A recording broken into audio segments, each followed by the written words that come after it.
পরবর্তী সংবাদে আমরাও চলে যাই। সেক্ষেত্রে রাজধানীতে নির্বিঘ্নে চলাচল ও সুষ্ঠুভাবে ঈদ জামাত অনুষ্ঠানের লক্ষ্যে 5 স্তরের নিরাপত্তা ব্যবস্থা নেওয়া হয়েছে বলে জানিয়েছেন Dhaka metropolitan police commissioner Habibur Rahman.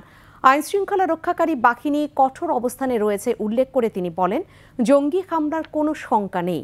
এদিকে যে কোনো অনাকাঙ্ক্ষিত পরিস্থিতি মোকাবেলায় প্রস্তুতির কথা জানালেন র্যাব মহাপরিচালক। বাকিটা জানাচ্ছেন পার্থ সারথী।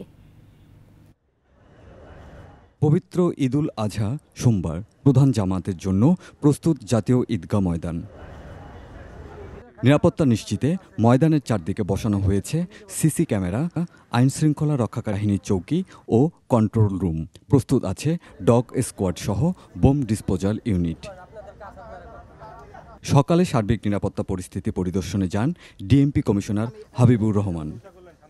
ঈদগাহ ময়দানে সর্বাত্মক নিরাপত্তা ব্যবস্থা জোরদার করা হয়েছে উল্লেখ করে তিনি জানান, ঢাকা মেট্রোপলিটন পুলিশ সব বিষয় বিবেচনায় রেখেই নিরাপত্তা পরিকল্পনা গ্রহণ করেছে। 5 স্তরের নিরাপত্তা বলয় তৈরি করা হয়েছে।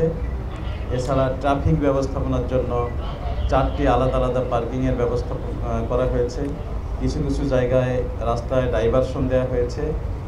আমাদের সাধারণ uniform police patrolling, checkpost, drone patrolling, cyber patrolling, CCTV camera ইত্যাদি বিভিন্নভাবে নিরাপত্তা নিশ্চিত করা হবে। এদিকে এরপরেই পরিদর্শনে যান র্যাব মহাপরিচালক। তিনি জানান, যে কোনো অনাকাঙ্ক্ষিত পরিস্থিতি মোকাবেলায় প্রস্তুত র্যাব। এই ঈদকে কেন্দ্র করে সুনির্দিষ্ট কোনো আপনার হামলা অথবা কোনো রকমের কোনো নাশকতার কোনো সুনির্দিষ্ট কোনো তথ্য আমাদের কাছে নেই। বাট স্টিল আমরা এই ধরনের আশঙ্কাকে উড়িয়ে দেই না।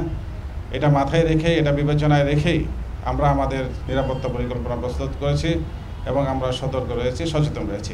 এবারই প্রথম সর্বোচ্চ নিরাপত্তা নিশ্চিতে ড্রোন দিয়ে করা হবে নজরদারি।